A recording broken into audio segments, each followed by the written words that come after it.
Welcome to SOULutions, where men come out of the shadows to testify, giving tips in manhood, honor the codes of integrity, and give out real solutions for soul survival. Today we have on the show a sculptor, a visionary, a man who has mastered the gift of sight beyond sight, a humble brother who understands energy and the power of showing love. He can read your potential in people and unlock the greatness. A director, a cinematographer, an editor, owner of Prestige Film Works, Mr. Alex Acosta. I've never had an intro like that, by the way. So beautiful intro. What's going on, brother? Hey, man, I'm doing good. How are you doing? I cannot complain, but I do always want to start off by saying thank you for having me. I truly appreciate it. Again, the intro, hell of an intro. And love the cause that you got going on for the show and definitely want to be a part of it. Hey, man, we appreciate you spending some time with us today and we hope you're ready to answer these questions, drop them gems. Let's get it. What person did you meet or see that gave you the drive towards the man you are today? Who or what defined you? Man, that's actually, as simple as it might sound, that's a great question. I didn't grow up with a father. My mom's was my father figure. My older brother kind of lived in that situation. Me being a director, came in late because I played basketball prior to that, so I didn't have like no director looking up to. I don't really have that one figure, but I would just say life. I was just a person that looked at everybody's traumas, good and bad. I looked at everybody's experiences and was like, okay, don't do that. Okay, do that. And I'm a simple guy. 1 + 1 = 2. I'm gonna do that every time. I don't go against the odds. I don't have to see 3 or 4 people do the opposite for me to go here. Nope. So I don't really have an answer to that. I would just say life. Life is a person. Life is a great answer. It seems like you were in a little bit of survival mode for life to happen. Let me follow up by asking you this. Those gems that you got from watching other lives, can you drop 2 of those on us? Something that you saw that you said, 1 + 1 = 2, and I know I can't go through with that. Growing up, and not just because I'm from New York saying growing up in the hood, but growing up in my hood, you pretty much see everything. Everything you could think of.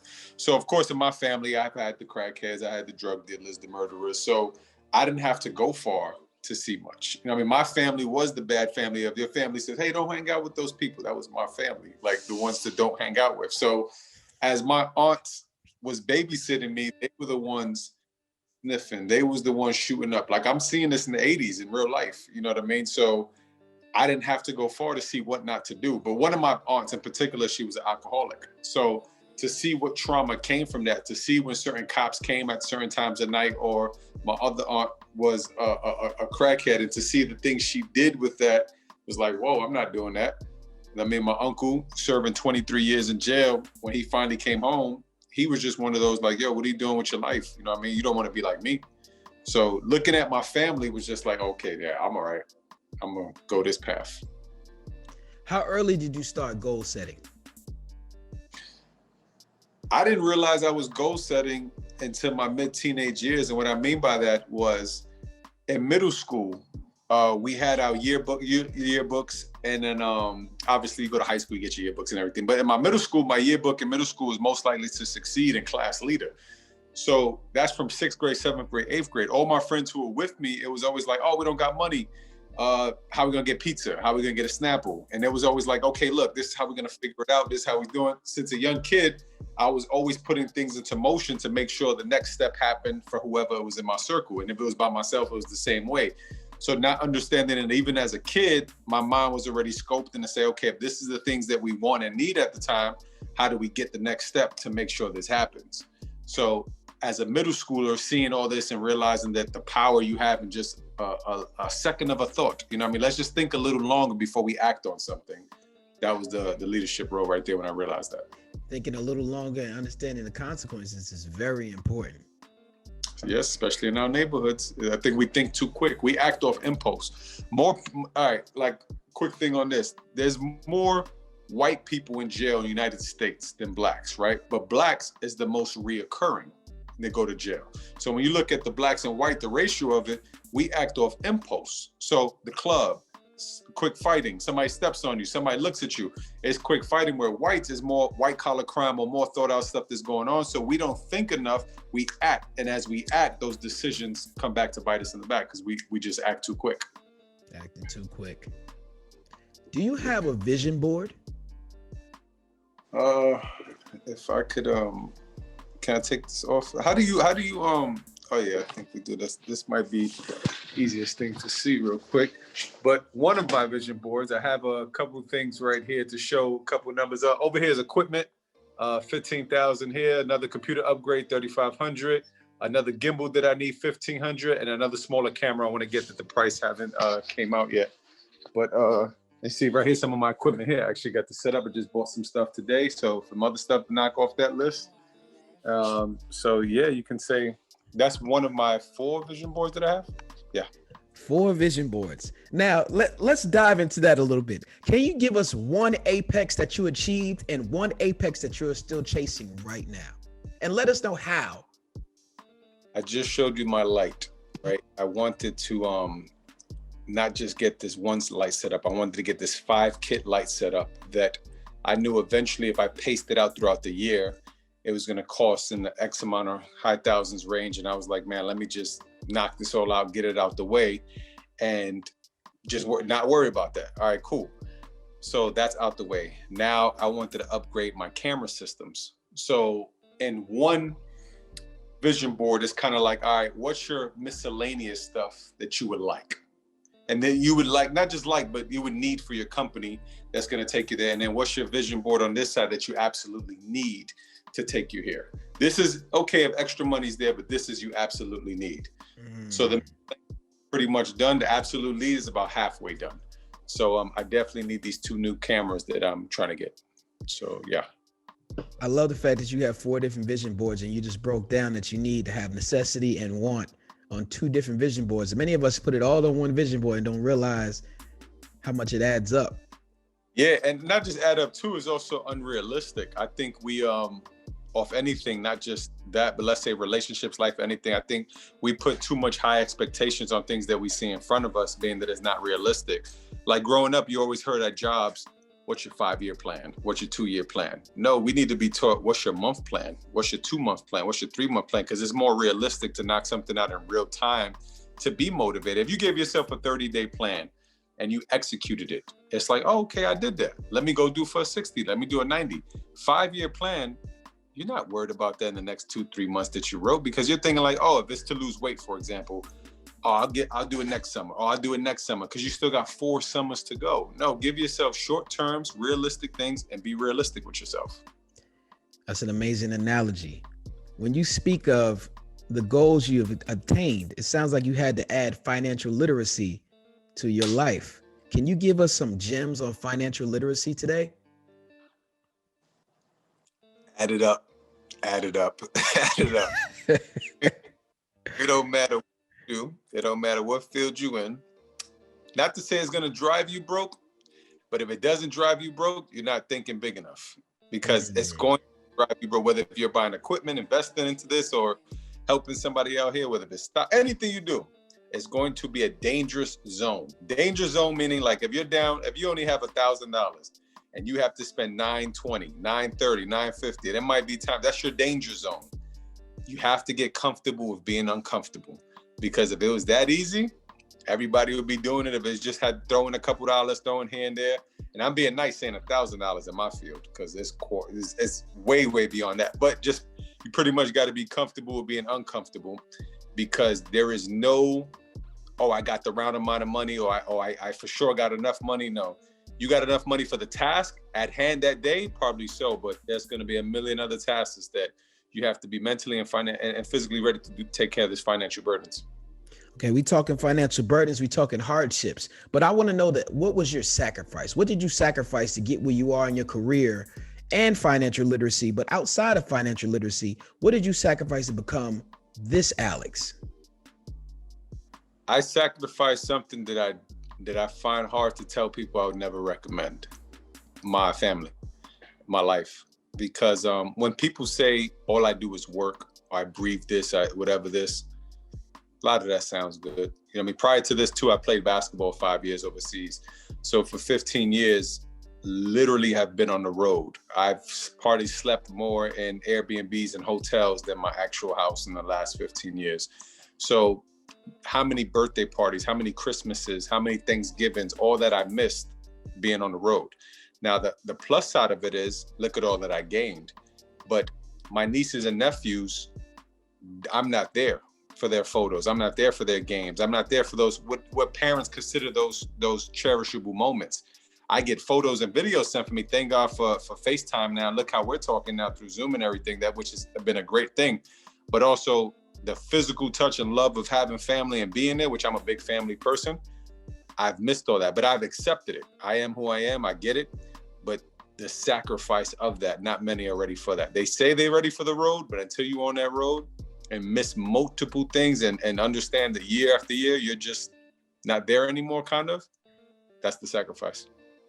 How important is it to leave where you're from to develop where you're going? I think everybody has to do it to some degree.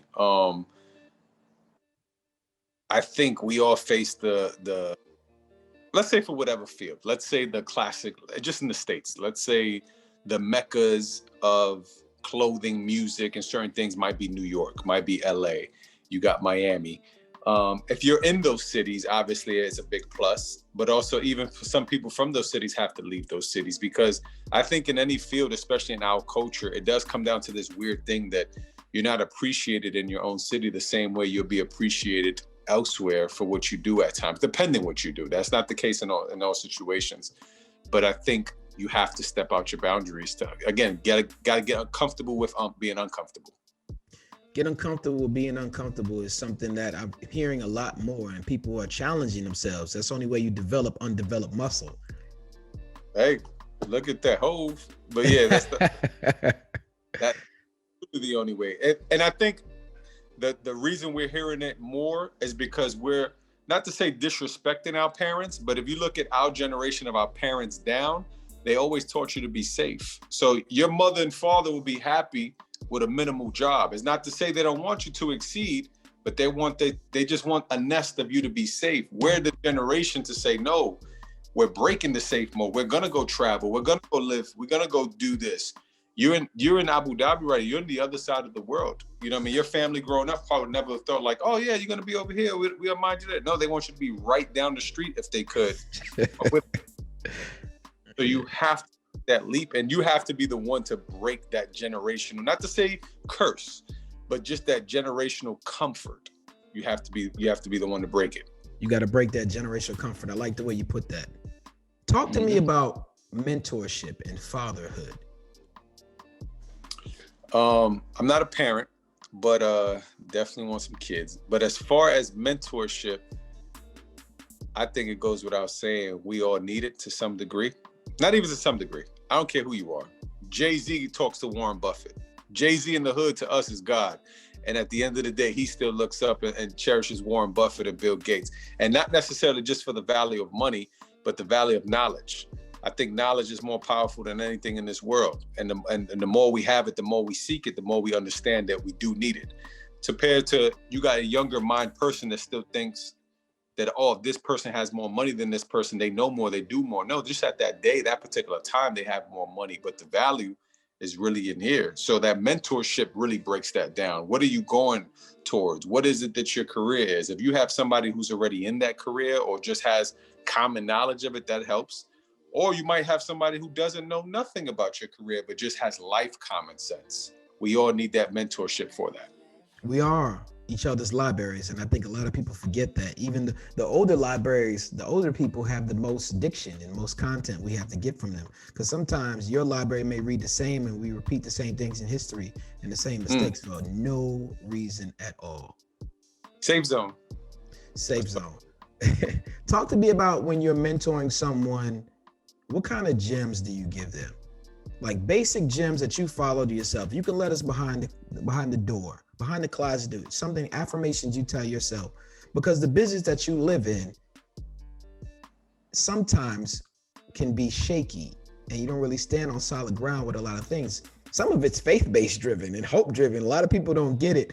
and then we talking about from your own energy is driven. What kind of Mm-hmm. affirmations are you telling yourself for the people that need to hear something today? Stay firm. I've always stood firm on things. Of course, be lenient towards other things, but the number one thing I tell people outside of staying firm, and I tell some of the people that I mentor and everything, you're gonna have to break rules. And don't, again, the whole comfortable uncomfortable thing, like I wouldn't be here if I just took a random yes and no, and no you can or yes you can. Like, no, you got to make your own rules. You got to break the rules. Of course, be smart about what you do and how you do it, but working hard is cool, working smart is better. So you could work 10 hours a day on something, or you could be the guy that worked 3 or 4 hours or something, but as long as you put your right mind to it to make it move. So break rules in the most comfortable way as possible. Don't take no for an answer. Make your own way of no's then. And stay firm. In a book by Chris Voss, it says, it's written by Chris Voss. He was a FBI agent. He speaks about, it's called Never Split the Difference. And he speaks about no is the beginning of the conversation, not the end. No is actually a response. So now you can talk your way into yes. So if you get a no, at least they responded to you. That's real. And That's if real. I would share a bunch of screenshots of how many times I tell clients of mine no, and then they'll ask why. And then like you just said, you have the conversation piece. And I'm the one, again, I'm firm. I break it all down. I'm super firm on things. And that's why I say stand your ground. And it doesn't just have to mean in my field, in anything in life. People are almost like designed to ask for discounts, to not appreciate things off the rip until you stand firm and let them understand why you are who you are. You charge your worth is your worth, or whatever it is, for whatever reason. But by default, somebody is going to go to try to get the cheaper out of you by nature. Yeah, we're not having that no more. Nope. I've always said this, if somebody asks you and is comfortable enough to ask you for something, you should just be just as comfortable enough to tell them no or yes or your price. It's not like you're just randomly popping up on somebody saying, hey, I charge this. Would you like this? Like, no, if someone DMs you, texts you, calls you for something, you can comfortably say this and don't feel shy about it. Absolutely. Talk to me about your lowest moment, and not just talking about gossipy lowest moment. We want to talk about your lowest moment, but not just to talk about it. We want to know how you got up. This is for the people who are dealing with whatever you're about to say in relative process. This was where I was, but this is how I got up, and this is how you continue to keep walking forward. I would say my 3rd season in Dominican Republic, I was playing basketball in DR, and Ben Wallace, you remember Ben Wallace, obviously, from Detroit. I went to Virginia Union. We went to the same school, same college. And over the summer, he seen me play. We was playing a little bit, and he mentioned this guy to me, this coach over in California. And I went, and it was the NBA camp in 2006. And the Pistons just won that year. So they didn't need anybody. It was just the NBA camp going on. But anyhow, played for the coach. Coach was like, hey, you're really good, but we just won the championship. We're not looking for anybody right now, but we'll love to keep an eye on you maybe for next season. Here's my contact, blah, blah, blah. So I go back to next season, Dominican Republic, have an okay year. Randomly, he checks on me throughout a couple months later. I'm surprised, like, oh man, Detroit Pistons, one of their trainers. So I hit him back, and he's like, yeah, man, can't wait. I would love for you to come down next month and train with the team. I'm excited. Oh yeah, great. 2 weeks before that, tore everything in my left ACL, like completely done. So you talking about a mental breakdown, not a physical. That pain was nothing. The mental side of your thinking, I've never been that kind of hurt before. You're hearing all the stories, torn ACLs, never coming back. Then you hear, okay, some came back, but never the same. You're hearing all this. And my thing was, before I even get to the league, this is what happened to me. Like, who knows if that was the chance or not. So I'm gonna fast forward a couple years, and even to this day, a couple years later, I couldn't watch, maybe a year or two later, I couldn't watch NBA for almost like a year or two. And I used to cry, physically cry when I used to watch a game on TV, just knowing that my speed, my agility, everything changed. I can ball. Today I play ball. people always ask, who you play for, where you play? And in my head, it's just like, you know, it's cool, whatever. But in my head, I know where I'm really supposed to be and where I'm at with things. But that first year or two was mentally draining. I couldn't watch it, right? So I'm, the guys, like the doctor's pretty much like, hey, 2.5 years, maybe 2 years, the way I toured. So within that time, I literally one day I was, I seen the basketball, and then the other side I had the camera. And I was like, man, what am I gonna do all this downtime? And I looked at the camera and I was like, well, I kind of been shooting. I kind of know a little bit what it is. I had a couple dollars left, and I made that happen. And I just looked at it like, let me start a company. Now, I know I've been talking real long. Let me. No, please. We love this. We love this. Please go ahead. So at this time, I'm working a customer service job, answering phones, selling calling cards, I believe it was. This is like 2009, 2010. Mm-hmm. One of my childhood friends, his name is Mel, he had a bunch of tattoos. So when I'm in one of the call centers, we're talking with him, and he's in New York, I'm in Virginia at the time. He's like, man, you should shoot my music video. And I didn't really have experience at this time. So I'm just like, whatever. So I remember his tattoos, he had like different things going on, from like a cross, you know, the big cross in Brazil, the God statue. Mm. He had that. He had the pharaohs. He had a couple different things from different parts of the world. So when I seen the pharaoh, I was like, yo, it'd be dope to go to Egypt, just randomly off seeing his tattoo. And I was like, let's go to the pyramids. And he was like, man, whatever. So that weekend, I ended up looking up the prices, and I gave him the prices, and we was like, man, let's try it. Let's do it. So we ended up going to Egypt for a couple days. We shot in Giza. We stood in Cairo, all through Egypt. We did everything. And we finished out. Again, I didn't really know what I was doing. We finished out. We head back on a plane. And on the flight back, I was just telling him, yo, what if? That was the topic. What if? Till this day, he texts me sometimes randomly, what if? So I was just telling him, what if? And he's like, what? And I was like, what if I take this serious? What if I do this? What if I give this a chance? What if I invest in this? What if I really pursue this? And he's looking at it like, man, you should try it. Why not? And I was just like, man, what if? And that was the whole mind as I was going to sleep on that flight, 10 hours. Just what if? What if? I get back, I go to my job, and a couple months later, I told my boss I was quitting. I'm gonna go pursue this film career. So she goes, okay, great. You have any experience? I said, no. She said, you got any money saved up for it? I said, no. She says, you know anybody in this field? I said, no. She was like, all right, I'll keep a spot open for you because you'll be here in a couple more weeks. Wow. Right? So I looked at her and I said, no, I probably won't. And that was 12 years ago, and I haven't had a job since. You know what I mean? I literally left that job, and I've been on the road ever since. So that was my really long to that narrow story. What if? You know what I mean? That's what ended up happening. I appreciate you giving that story, and you also giving out the goals of the fact that one door closes, another one is open. You just have to look around. We have all the tools we need to survive, but some people just don't take the time to look around to see what level of new energy the universe has presented for you. Correct. Have you seen the new cartoon movie Soul?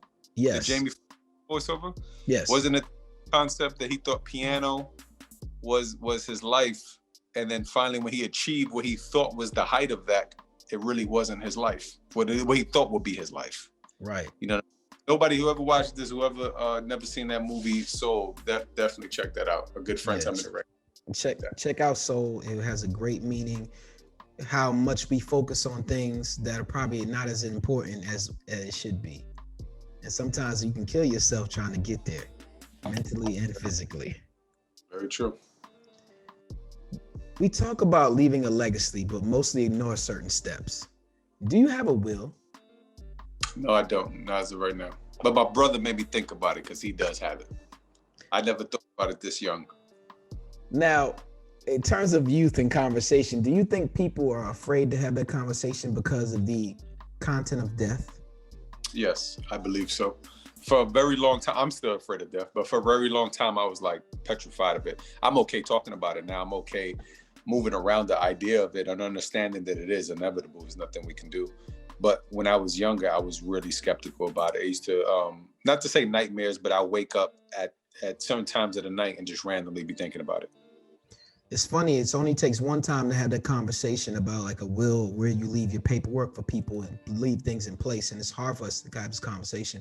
Do you think it's because of our lineage where we're always in survival mode? Even when we walk outside, it could be struck down by the people that are sworn to protect us, or just randomly people in the neighborhood who hate our success. Do you think the concept of talking death is the reason why we run away from wills? Yes and no. I think also the reason I say no is because what you just mentioned, let's say on the social media side, right? Growing up, every day in the news we heard somebody being killed. It was the norm.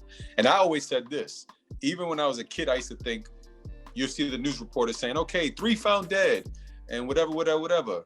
And the Yankees won today. And like it just became normalized. Like it wasn't nothing. You hear news and then it's just like, this, whatever. Until it happened to your own backyard. When it happened in your own backyard, then it's like, okay, it's effective. Other than that, every single day you heard, oh, this person got blown up, or this person got mugged.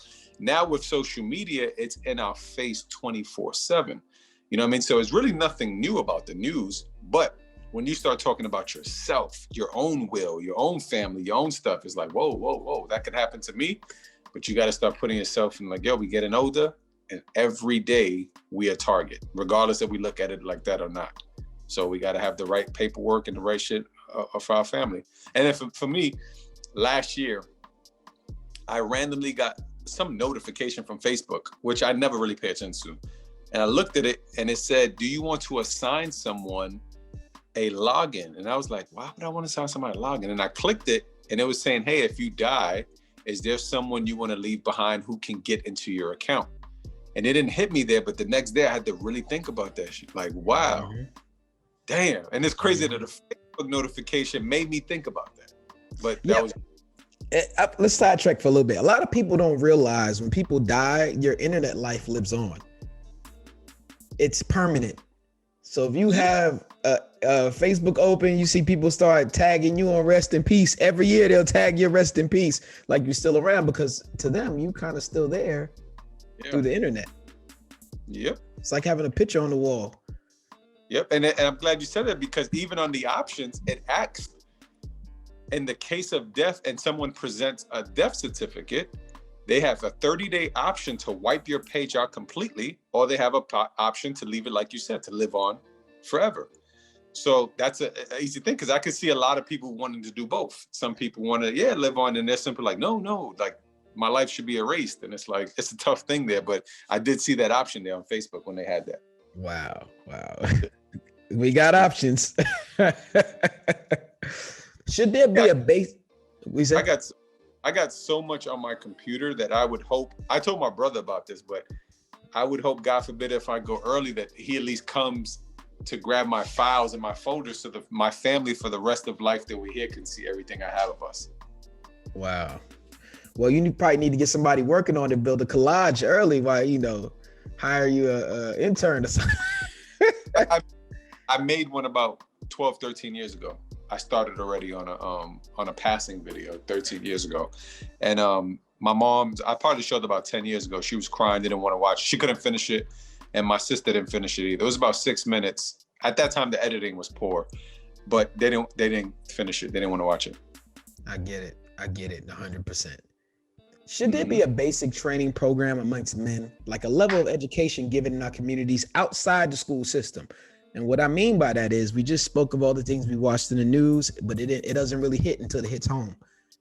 Should we all know how to communicate, financial literacy, even changing attire, even if you live in a big city where everybody takes the bus and the train, different attributes and skill sets?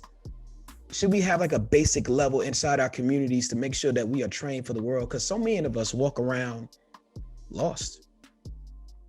I think it should be mandatory, like school's mandatory. I still don't fully understand stocks, but I basics of stocks. I wish when I was a teenager, someone made me, not told me, someone made me understand a stock in a sense of, you're going to understand it, and by the end of the week or month or whatever, you're going to tell me which stock you're going to invest in. Like damn near demanded I looked into that. I wish I understood what a credit score is just as much as cash in hand, how important that is. I wish it was forced upon us to say, okay, if you are going to get with this person and y'all do become a couple, if both of you guys have good credit score, not just one of you guys, just both of you, it's just as good as cash, blah, blah, blah, blah, blah, blah, blah. I wish that was forced upon us when I was a teenager. I wish. Yo, you have no idea. Like, I'm just firmly getting my feet wet into the stock market, and it has been so liberating. It's liberating. You see gains, you have losses, but it's fun just to be there. And had we known about this when we were young, we would have had 100 shares in Amazon right now. No question. Tell myself, once I learned the share game and once I learned the plus and minuses and know that you're going to lose some days and be up some days, I thought to myself, you know how much money over the years, even if we didn't have money, you know how many, a couple $100, a couple $1,000 that I could have easily said, okay, if I'm gonna have $1,000 waiting in my bank, I'll take the risk of leaving $1,000 on a share. One day it might go to 800, 700, but the next day you up 14, 1500, understanding the long game. If I knew that on 10 different companies of shares, 1,000 here, 1,000 here, 500 here, 200 here, we'd be on a yacht having this conversation right now because look, absolutely. Those who got the years ago, 30 years ago, all got stocks left for them. You know what I mean? Which in our culture, that's unheard of. Yeah. You know what I mean? Look at what, like, even I remember about a year or two ago, this might have been longer, when Kanye got Kim Kardashian a couple stocks from Disney, Apple, and a couple of things. I remember seeing a blog, I think it was Shade Room, where half our culture was going in on him. And it was like, it was so ignorant because y'all still don't understand what that did, what that does for the next 50, 60, 100 years to come. You know what I mean? Stocks in these major companies. Again, had we known that, man, it's a different conversation. For those who are listening right now, when you get into the stock market, you start looking at things differently. What I mean by that is, every time you look at an idea that someone created in their brain, you wonder if they have a stock for that. Whatever you're doing in your life, whatever camera you're about to buy, whatever light you're about to buy, I wonder if they got a stock for this company. Because if I'm buying it and I think it's the best, that means everyone in my field must think it's the best. And this company might be doing pretty good right now. Side note, real quick, for all our minorities listening, we dictate culture, which means in most cases, we dictate the stock market. We know what's going on before Warren Buffett does. And the fact that we know that iced tea and lemonade became Arnold Palmer, but before it was iced tea and lemonade, it was just a hood drink. Understand what I'm saying, people. You can drive the stock market with your street knowledge, and it don't take $100,000. It takes $5 to turn into $25. Just be smart. Absolutely right. And an interview that goes back with Jay-Z, when he mentioned, they asked him why he started Rockefeller Clothing. And his thing was when he seen what he was doing to Gucci, when he was first wearing Gucci and Iceberg and all that early darn days. We're talking Gucci and Iceberg. He went to Gucci looking for a deal, and Gucci turned him down. And he thought to himself, wow, he thought he was gonna go in there and no question, like, oh yeah, I got the deal. And when they turned him down, he's looking like, you know, every time I wear it and I or I'm on the club or something, do you know how many people go buy that same shoe, that same shirt? I'm the one driving your market up. So when he realized the power in that, that's what made him go, whoa, I'm gonna stop driving their numbers up. Let me go do this over here. But just to go to say, again, the knowledge of it, just to go like, damn, we're that powerful, because we really do dictate what can happen. And it goes from there, because not to say nothing against the Caucasians, the white side, but what one trend that they wore, they drove, or they something that it went up other than us. From the cars we drive to the sneakers we wear, everything. We have drove the market here without thinking about what the back end is. You know what I mean? So we don't even know they're betting on us. That's what the stock market is. They're betting on us to be like, what you guys coming out with next, huh? We're betting on you. Okay, this is what's going on. And now we have to smarten up and say, well, look at each other and say, this is what you're doing? Oh man, I'm getting behind this with a stock. Yeah. And again, I should be mandatory somehow, some way, that we have community service meetings or something like that. You're the first person I've asked that question who said it should be mandatory. And you just opened my brain to a whole nother spectrum, a whole nother diaspora where it should be mandatory, that we know how to communicate and have financial literacy and understand stocks and understand realty, buying land instead of, what's renting and buying, the difference between that. and good credit. Absolutely. Let's Yeah. talk relationships real quick. Now, let me put you in a scenario, and I want you to answer this, whether you've been a husband or not. As a husband, would you rather have a great woman or a great wife? Now, there's no wrong answer, just the answer you want to give for yourself. I have not been married. I do want kids. So eventually, as I have my kid, I want to have a family. So with that, I would say a wife, because that's the goal, that eventually we are set to toe that you got to have kids, a family, and wife. So I would just say, let me have a great wife. Let's expound upon that conversation. The world has changed. We have more knowledge as you speak. Now, the personas and the ideologies and the things they put on us about family and how it should be, two businesses coming together to have to make kids. Now, everybody doesn't want to be married. Now, can you speak from that perspective where you say you want to have kids, but not necessarily go all the way with that type of business agreement?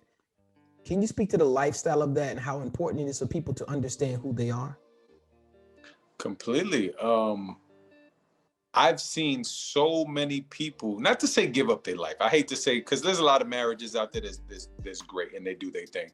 But let's speak about the real numbers of divorce, the real numbers of how many people have to leave their job for locations to go over here to do. It's a million situations on the negative. Of course, obviously, again, you have a million positive, but I can't ever see me giving something up or asking my significant other to give something up, whether it's for me to move here, me to do this, because of love. No, it's like, again, I know this is subjective and all my exes would be like, I hate you. But less like, we have to move off what's right for the future, meaning careers, meaning this. So if my girlfriend was to hit me or a wife was to hit me and say, hey, I have to move here, or I don't want to do this because we're here and as a relationship, I'm shipping you myself. Go do what you got to do, because you come first, not us, not me. You as an individual, you have to make sure your career is straight, your situation straight. I'm second. And I always tell them that it's not me being selfish. We need to be selfish. And at the same time, to better us. So understand who you are, what you are, and what we can get to if you get to where you need to get to and I need to get to where I need to get to. I love that perspective. Are you familiar with Dr. Miles Monroe? No. Dr. Miles, if you ever have a chance, check this brother out on YouTube. He's a preacher who's since passed, but the way he speaks the gospel is metaphorical. I equipped him to a Jay-Z of pastoring. He's awesome, right? He said, when he spoke of in the Bible, he said that God gave man work before woman, and that your work should always come first. He told Adam to work before he took his rib, so to speak, and made a woman, but he was working and keeping God's land together, or keeping his purpose together. So I agree with him when he says work comes before a woman. Yeah, I say it all the time. They hate me for that, but I say it all the time. It's just pure honesty. But it doesn't mean I'm disloyal. It doesn't mean you don't respect them. It just means work is work, and work always comes first, because that's what drives us, and that's what it is. That's what makes a man, his work, his purpose. Correct. But then that goes back to be careful what you ask for, because every woman wants a hard-working man, and they get that. And what do with it? They don't understand what they ask for. Now let's speak hypotheticals. Mm-hmm. What happens when you're someone's preparation but not their destination? That's a mental thing. You gotta get it right, get it tight. It's on you. You can either accept it and keep it moving, or just understand that, not to say life is a game, but to understand you a different position in every single one's eyes. In your mother's eyes, you a baby, and the next eyes, you could be somebody's just pimp or whatever it is. Like, so in every single person's eyes, you're a whole different position. The minute you accept that, you look at things different. That's a gem right there. I like that. How do I approach a man I have problems with, establishing the value? We need to put our pride to the side. It's okay that if you're wrong first, to open up with an apology. And it's okay that if you don't feel you're wrong, to state why you don't feel that, but be subjective to understand that you can have a conversation Even if you feel this person's wrong or not, you don't have to start off with a certain demeanor. You don't have to come off a certain way. You just have to be ready to be engaged in a full-fledged conversation. That's amazing, man. You said lead with an apology, and a lot of people need to understand that empathy and leading with an apology is the recipe for warming someone's heart, even if they're completely angry at you. Question, no question. I have a thing with this, and it helps me in life, not just in relationships and anything. I have a court of law theory. So if me and you have a disagreement, and I go, okay, before I talk with you, this is how I play it in my head. Me and you step in the courtroom. I'm the defendant, you the co-defendant, whatever. We have our lawyers, we have the jury. If I have enough evidence to prove to the jury that what I'm about to say on my side, if the jury goes, oh, without a doubt, this guy's guilty, you know what I mean? Then I look at it like, no, I'm good. But if one person on the jury goes, Alex, I can see where this argument can go this way because of this is not enough evidence. Then I have to tell myself, I see their perspective. Let me either go in with an apology or go in with an open mind to listen now, because in my head, I play from an outside perspective. You have to look, is the jury beyond a doubt going to say guilty or not guilty? And that's what leads me into good conversation or however it goes from there. The court of law theory. Court of law. Hey, you heard it first here. The court of law theory by Alex Acosta. Validation from yourself. It's like you win a championship when you ascend to your higher self. But do you consistently defend the title? And what I mean by that is, for you right now, are you operating at 100%? Are you challenging yourself to be better every day and be better than the last versions of yourself? I think it's cliche that everybody's going to say yes. The number one way I do it, whether if I feel like it or not, is results. What did you gain different from this year to last year?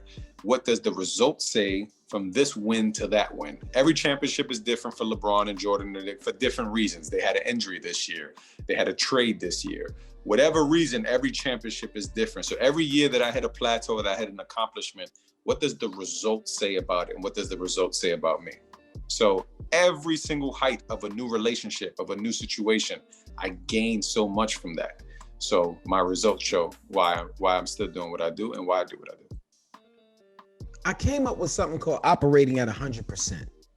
And what that is I take 5 categories and give them 20% each. And I every day give myself an average, and then I sum it all up with an average after 6 or 7 days. Like you said, micromanaging your life to get results. I have purpose, health, confidence, money, and knowledge, each of them representing 20%.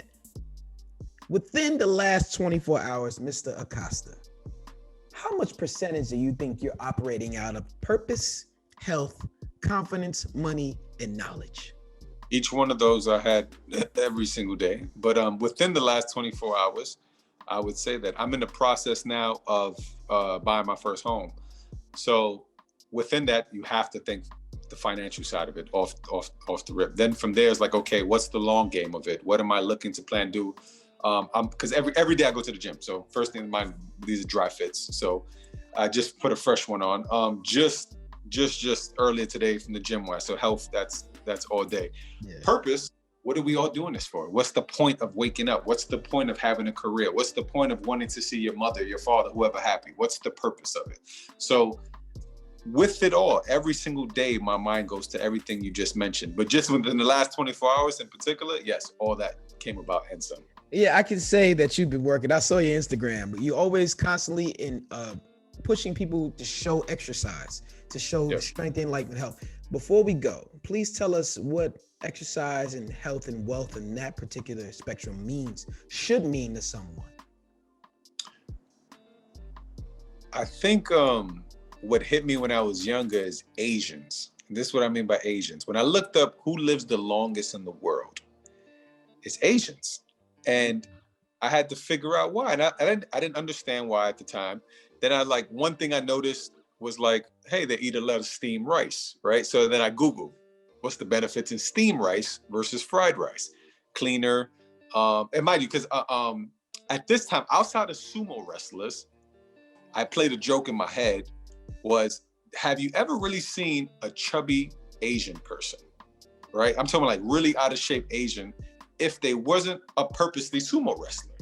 And then I thought to myself, and I always see them eat rice. And I was like, how are they not so big? But everybody I know who's Asian eats like a tons of rice. So I had to look up why steamed rice was better than that and the way it's cooked and blah, blah, blah. So that's one. So then I'm like, nah, that can't be the only thing it is. And then the number one thing I realized, especially me going to Asia a few times, was exercise. So if you look at anybody from the 70, 80, 90, 100-year-old range, they're still walking outside every day with their canes. And we're not talking jump ropes and jumping jacks. No, just the fact of movement. Where you look at in our culture, 50, 60, 70 years old, our aunts and our grandmothers and our grandfathers, they're stuck in the house all day.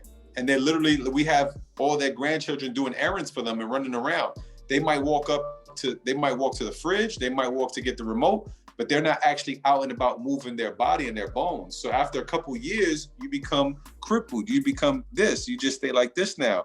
And yet you got people in Asia, 80, 90, 100 years old, walking miles a day and going back and forth on bikes and everything. So I was just like, yo, what are we doing it to ourselves? So let me focus on this. Let me make sure we live a long, healthy life. And what I can do, and as far as healthy and hopefully die of natural causes from years and years and years from now, I was like, well, shit, the least I can do is work my body out. So that was just a small percentage of what drew me. But it's amazing just to bring it all back, how you felt about death as a kid, how you looked at other people's lives. I never thought about Googling who lives the longest. Now I'm gonna be using Google a whole different way because the internet is endless. But if you don't think about it, you won't have it. I Google something at least 6-7 times a day. I can't tell you for how many years I've been doing it. At least I'll be driving, brushing my teeth, playing basketball. The most random thought will pop in my head, and later on I either Google it and I'll figure it out. Before you go, you got to give us at least 2 things you've Googled, some information. You got to give us 2. The joke one that I did the other day was that no one with their tongue could touch their elbow. Like, it's regardless how you do it. There's only like 1 or 2 people who have actually like a ridiculously longer tongue than normal can actually do it. But for the most part, you can't. That's on some funny shit. Then like, I'm a historical person. So I look at what years the Empire State Building built. What year did Statue of Liberty, people start coming over? I'm a huge history person. So I'm looking at, okay, with like the movie Troy, all right, what was it back then that really caused the war? Not just from the movie perspective, as directors want to hype everything up for entertainment. What was the real cause of it? What was this, that? So I'm huge on doing knowledge on Google. You know what I mean? Really reading this. What was the 1800s like? What was the early 1900s like? What was the first ice cream? What was the first sandwich? Shit like that. Frosted Flakes and Corn Flakes. Did you know those were 2 brothers? No, I didn't know that. Was the original. The 2 brothers, and they had a fight. One of the brothers wanted the recipe, so they didn't agree. He went across the street, opened up his own situation, and started Frosted Flakes. So in the Kellogg's family, they both Kellogg's, but they were actually 2 brothers. You know what I mean? So looking like that was just like, all right, cool. Heinz ketchup.